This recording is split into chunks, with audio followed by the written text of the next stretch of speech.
समाचार प्लस की खास बुलेटिन समाचार एक्सप्रेस में आपका स्वागत है। आपके साथ मैं हूं खुशबू राय। तो चलिए देखते हैं झारखंड बिहार की तमाम अहम खबरें।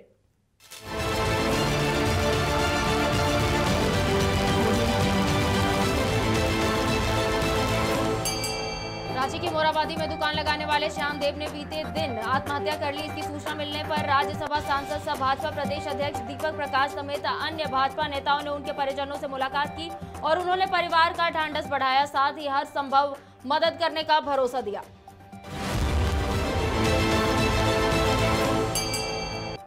रूस और यूक्रेन के जंग के बीच देश के कई छात्र यूक्रेन के विनिस्टिया में फंसे हुए हैं। उसमें से बोकारो की भी एक छात्रा वहां पे फंसी हुई थी, लेकिन वह गुरुवार को सकुशल वापस बोकारो पहुंच गई। अंशिका ने घर वापस लौटने के बाद माता पिता और अंशिका काफी खुश नजर आए।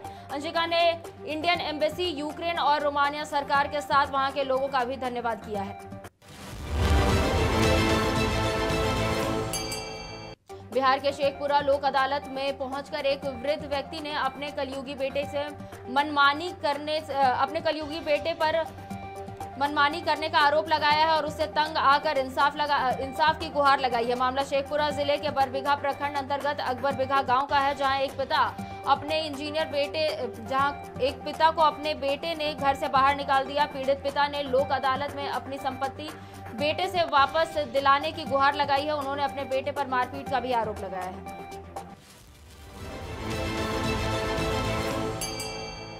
बिहार के नवादा में एक दिव्यांग शिक्षिका के साथ बदतमीजी का मामला सामने आया है, जहां एक दबंग व्यक्ति ने दिव्यांग शिक्षिका को बुरी तरह मारा पीटा। घटना की जानकारी मिलते ही पुलिस स्कूल पहुंची। पीड़िता शिक्षिका ने बताया कि आरोपी दबंग किस्म का है और विद्यालय के प्रांगण में गाय भैंस बांधा करता है। मना करने पर उसने उसके साथ मारपीट की है। घायल शिक्षिका का इलाज फिलहाल चल रहा है।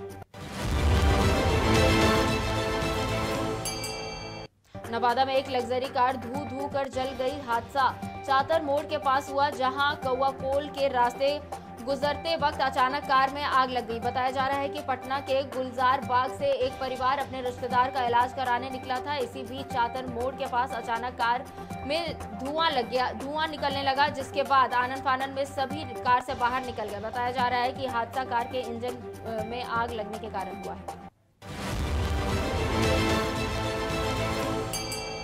बिहार के समस्तीपुर में अपराधियों ने पार्ले जी बिस्किट से भरे पिकअप वैन को लूट लिया है। ये घटना दलसिंह सराय के NH 28 में घटी है। बोलेरो पर सवार 8 की संख्या में अपराधियों ने इस घटना को अंजाम दिया है। चालक की शिकायत पर पुलिस मामले की जांच में जुट गई है।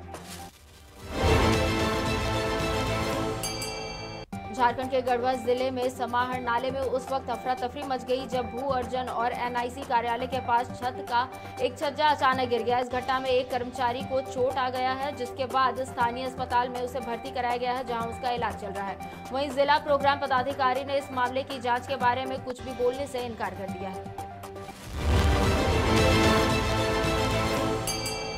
धनबाद JP हॉस्पिटल की जमीन पर कब्जा करने पहुंचे हथियारबंद लोगों ने अस्पताल कर्मियों के साथ मारपीट की घटना को अंजाम दिया है। साथ ही अस्पताल कर्मियों के घरों को डोजर से तोड़ने का भी काम किया है। दोनों ओर से ये हंगामा और मारपीट शुरू हो गया है। वो हंगामा सुन अस्पताल प्रबंधक और कर्मी घटनास्थल पर पहुंचे, जहां आनन फानन में सरायढेला थाना को सूचना दी गई और मौके पर पहुंचे SI ने बताया कि जमीन संबंधित मामले को लेकर विवाद हुआ है। दोनों पक्षों से पूछताछ की जा रही है।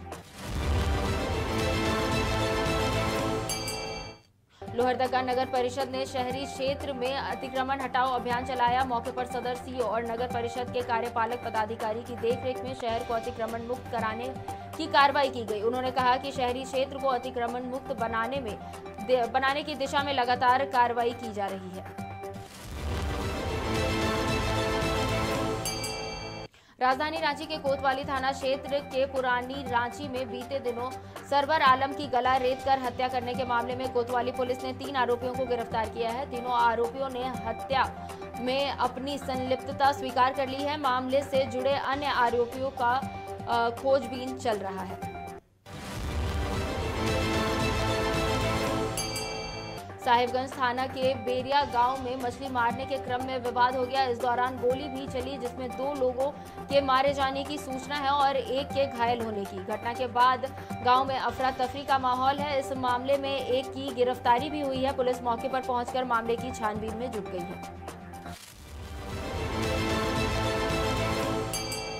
इधर बिहार के औरंगाबाद में मामले से विवाद को लेकर महिला ने बड़े भाई की पत्नी पर गर्म पानी उड़ेल दिया, जिस वजह से महिला गंभीर रूप से घायल हो गई। घटना मुफस्सिल थाना क्षेत्र के रघुलिया गांव की है। फिलहाल घायल महिला का इलाज औरंगाबाद सदर अस्पताल में चल रहा है।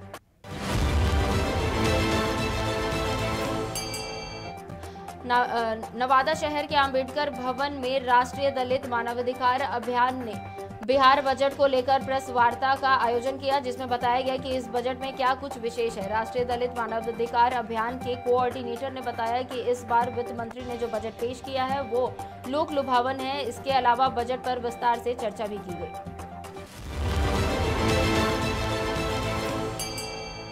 जिला खनन टास्क टीम ने बड़ी कार्रवाई की है। जिला खनन पदाधिकारी के नेतृत्व में मनातू थाना अंतर्गत संचालित 3 अवैध चिमनी को ध्वस्त कर दिया गया है। आपको बता दें कि करीब 21 लाख निर्माणाधीन ईंट यहां से जब्त किया गया है। वहीं अवैध ईंट भट्टा संचालकों पर प्राथमिकी भी दर्ज की गई है।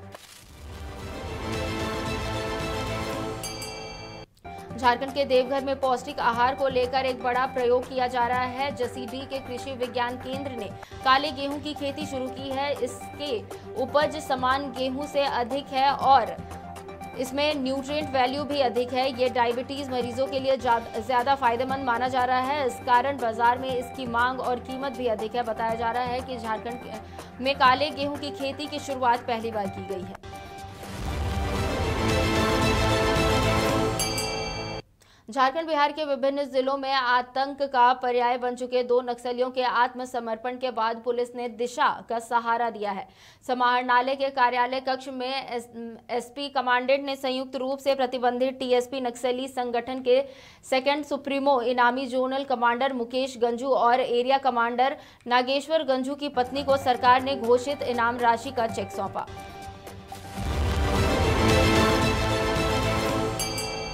इधर मधेपुरा में बिहार सरकार की महत्वाकांक्षी योजना 7 निश्चय के तहत 13 प्रखंडों में बने जल मीनार भ्रष्टाचार की भेंट चढ़ गए और अब ये जर्जर अवस्था में पहुंच चुके हैं। दरअसल सरकार की महत्वाकांक्षी योजना के तहत जिले के 170 पंचायतों में शुद्ध पेयजल के लिए एक जल मीनार की लागत 35 लाख रुपए बताई जा रही है। कुल मिलाकर जिले में अब तक इस योजना में करीब 78 करोड़ खर्च कर दिए गए हैं, लेकिन यहाँ के लोगों को पीने का पानी नसीब नहीं हो रहा है।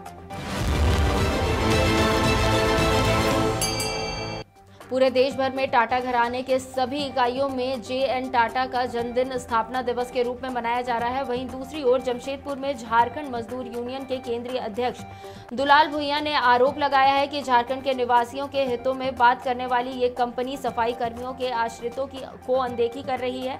इसके साथ ही उन्होंने ये भी कहा कि अगर इनकी मांगे इसी तरह अनसुनी की जाती है तो अनिश्चितकालीन भूख हड़ताल की जाएगी। गुमला में पुलिस ने नक्सलियों के खिलाफ उग्रवाद प्रभावित क्षेत्र के घने जंगलों और उनसे सटे गांव के इलाके में सर्च अभियान तेज कर दिया है। जहां एक ओर पुलिस के इस अभियान से उग्रवादियों में हड़कंप मच गया है, वहीं दूसरी ओर पुलिस ने कम्युनिटी पुलिसिंग के तहत उग्रवादी प्रभावित कुम्हारी गांव में जरूरतमंदों के बीच कंबल, धोती, साड़ी, स्कूल बैग और अन्य सामानों का वितरण भी किया। इस दौरान गुमला एसपी ने नक्सलियों को जल्द ही मुख्य धारा में लौट आने की अपील की है। लोहरदगा जिला के सेन्हा प्रखंड अंतर्गत जोगना में भगवत कथा को लेकर धूमधाम से कलश यात्रा निकाली गई। कलश स्थापना कर 9 दिनों तक भगवत कथा का पाठ किया जाएगा। इस कलश यात्रा में काफी संख्या में लोग शामिल हुए। वृंदावन से आई कथावाचक किशोरी वैष्णवी कथा वाचक कर रही है। कार्यक्रम का आयोजन स्थानीय लोगों ने किया है। इस मौके पर 9 दिनों तक भागवत कथा का पाठ किया जाएगा।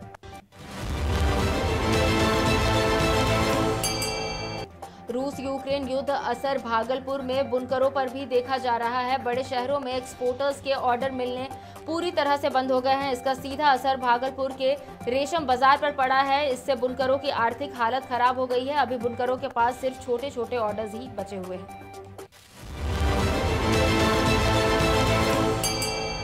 सर्वधर्म सामूहिक विवाह समिति आगामी 6 मार्च को धनबाद के गोल्फ ग्राउंड में सामूहिक विवाह का आयोजन करने जा रही है। इसके लिए गुरुवार को गोल्फ ग्राउंड में भूमि पूजन की गई।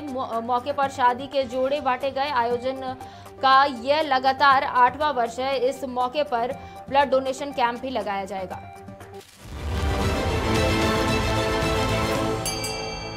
देवघर के मधुपुर अनुमंडल मथुरा गांव के सिंघानिया राइस मिल से निकलने वाले दूषित जल की शिकायत पर एसडीओ ने राइस मिल का निरीक्षण किया और फैक्ट्री प्रबंधन को तत्काल दूषित जल की निकासी पर रोक लगाने का निर्देश दिया।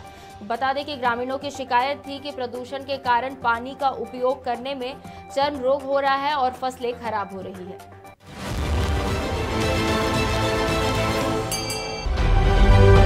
समाचार प्लस, खबर वही जो हमने कही।